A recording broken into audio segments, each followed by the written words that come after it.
around my father, and he was not what's usually called a survivor. He was in Canada, not Poland, where the rest of his family was throughout World War II.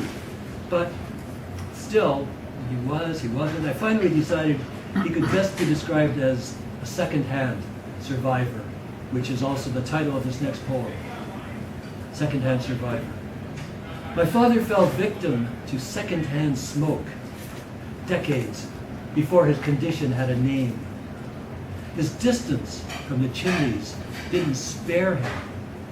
His distance from those smokestacks was his disease.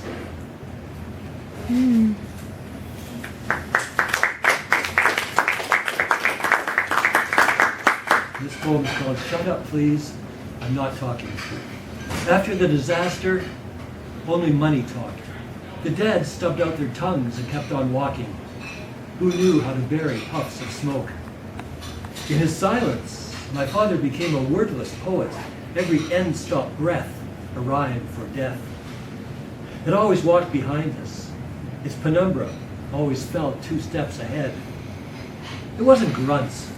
It wasn't gnashing or savage music. It wasn't a wordless wailing for the dead. It wasn't the language. Even the dead can't stop rehearsing their long, repetitive solos, drums, and the clarinet's wail. It wasn't the stuttering of pebbles rattling in his throat. It was the only way he could say what couldn't be said. Some families bury stones when they have no bodies.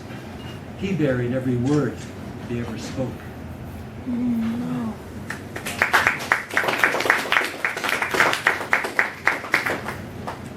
This next poem, the term Musulmaner is used.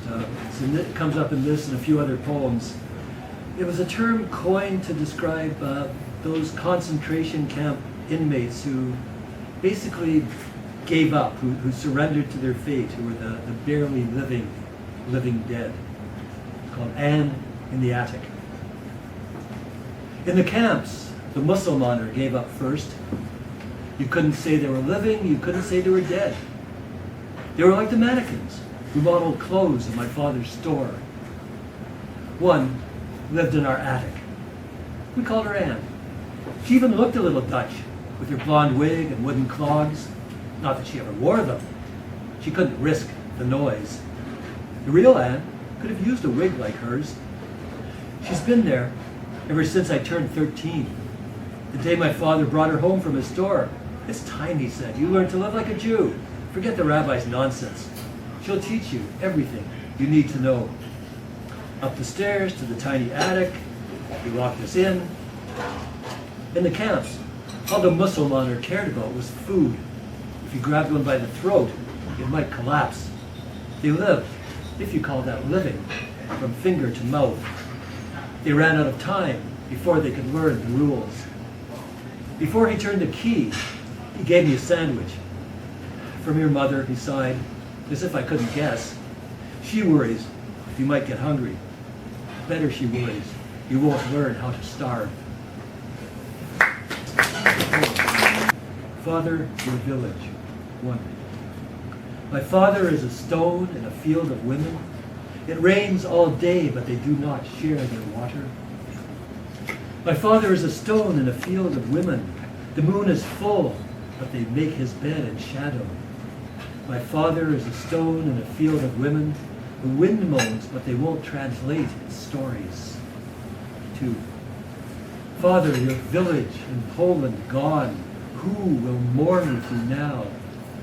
Family, neighbors, enemies gone. Who will mourn with you now?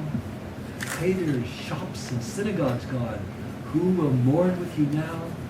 Every last Jew in Poland gone. Who will mourn with you now? Who is your village now? A field of stones. Rub them together. These stones will curdle milk. Who will teach them to sing and give them tongues? A field of stones is my village. Stuff them in my pockets. Let them drag me to the bottom of Poland's swamp. Who will paint these stones with faces that look like yours? With eyes that look on the living as well as the dead? A field of stones is my village. Heavier than extinction, we pass them from hand to hand.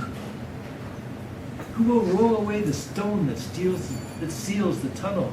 Your dead dig home to Poland every night. Who will roll away the stone at the mouth of your mouth? My village is a field of stones at the end of the line. Plant them, the dead will root again in Poland's mud.